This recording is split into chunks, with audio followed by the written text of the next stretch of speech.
17 রাসূলুল্লাহ সাল্লাল্লাহু আলাইহি ওয়াসাল্লাম ইমামগণকে বিশেষভাবে মুক্তাদিদের অবস্থার প্রতি খেয়াল রাখার নির্দেশ দিতেন।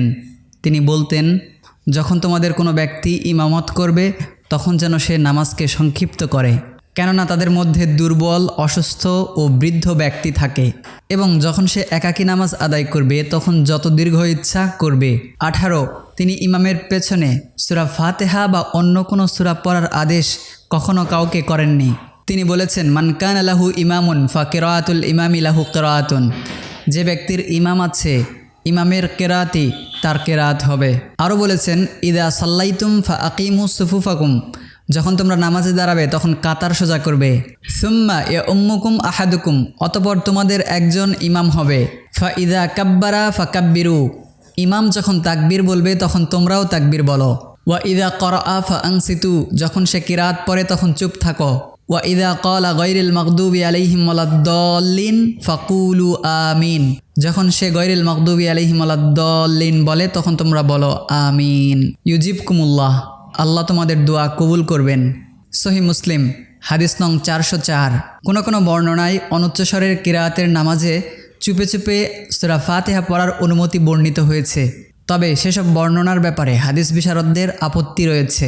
19 ফজরের উভয় রাকাত, মাগরিব ও এশার প্রথম 2 রাকাত, জুমুয়া, ঈদ, ইস্তিসকা ও সূর্যগ্রহণের নামাজে তিনি উচ্চস্বরে কেরাত পড়তেন, অন্যান্য ক্ষেত্রে অনুচ্চস্বরে কেরাত পড়তেন। তাহাজ্জুদের নামাজে কিছুটা উচ্চস্বরে তেলাওয়াত করতেন। 20 ফজরের নামাজে প্রথম রাকাত দ্বিতীয় রাকাতের তুলনায় কিছুটা দীর্ঘ করতেন, যাতে মুক্তাদিরা পুরো জামাত পায়। তবে জোহর ও আসরে উভয় রাকাতে কেরাত সমান হওয়ার কথাও হাদিসে আছে। 21 কেরাত সমাপ্ত হলে কিছুটা বিরাম নিতেন যাতে শ্বাস ফিরে আসে, এরপর তাকবীর বলে রুকুতে যেতেন। 22 রুকুতে উভয় হাত হাঁটুর উপর এমনভাবে রাখতেন যেন তা ধরে রেখেছেন, অঙ্গুলিসমূহ ফাঁকা করে রাখতেন এবং উভয় হাত পাঁজর থেকে দূরে রাখতেন। মাথা উঁচুও করতেন না, নিচুও করতেন না, বরং পিঠের সমান্তরালে রাখতেন। এত সোজা হতেন যে পিঠে পানি ঢেলে দিলে তা স্থির থাকবে। রুকুতে বারবার সুবহানা রব্বিয়াল আযীম বলতেন, তবে কখনো 3 বারও বলতেন। রুকুতে কখনো অন্য ধরনের তাসবিহ ও দোয়াও পড়তেন। রুকু অত্যন্ত ধীর স্থিরভাবে করতেন এবং বলতেন, ওই নামাজ যথেষ্ট নয় যাতে ব্যক্তি রুকু সেজদায় আপন মেরুদণ্ড সোজা করে না। নবীজি সাল্লাল্লাহু আলাইহি ওয়াসাল্লাম আরও ইরশাদ করেন, নিকৃষ্টতম চুরি হলো নামাজ চুরি করা। সাহাবাকিরাম জিজ্ঞেস করলেন, ইয়া রাসূলুল্লাহ, নামাজ কিভাবে চুরি করা হয়? নবীজি বললেন, রুকু সেজদা ঠিকমতো আদায় না করা। 23 রুকু থেকে সামি আল্লাহু লিমান হামিদা বলতে বলতে উঠতেন এবং অত্যন্ত শান্তশিষ্টভাবে সোজা হয়ে দাঁড়াতেন। এরপর রব্বানা লাকাল হামদ বা রব্বানা ওয়ালাকাল হামদ অথবা আল্লাহুম্মা রব্বানা ওয়ালাকাল হামদ বলতেন। কখনো বা এর চেয়ে দীর্ঘ তাহমিদও পড়তেন। 24 কওমা থেকে তাকবীর বলতে বলতে সেজদায় যেতেন। প্রথমে হাত, তারপর হাঁটু, তারপর চেহারা ভূমির উপর রাখতেন। কোনো বর্ণনায় প্রথমে হাত তারপর হাঁটুর কথাও এসেছে, কিন্তু অধিকাংশ বিশেষজ্ঞর মতে তা সহি নয়। 25 সেজদাতে কপাল ও নাক ভালোভাবে জমিনের উপর রাখতেন।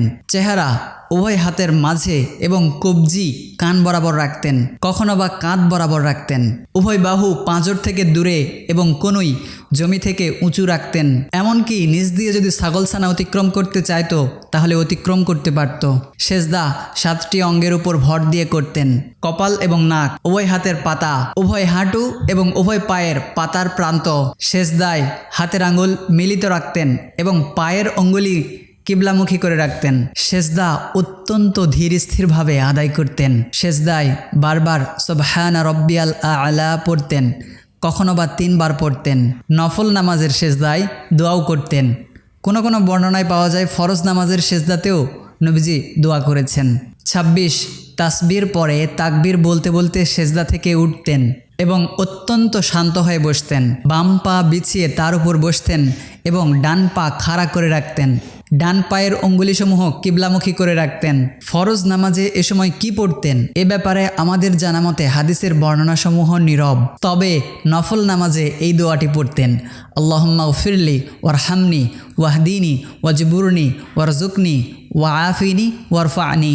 সাধারণ রীতি অনুযায়ী মনে হয় ফরজ নামাজেও এই দোয়া বা এ জাতীয় অন্য কোনো দোয়া পড়তেন, কেননা নামাজের কোনো রোকন বা কোনো কাজ জিকির শূন্য রাখা তার রীতির বিরোধী কাজ।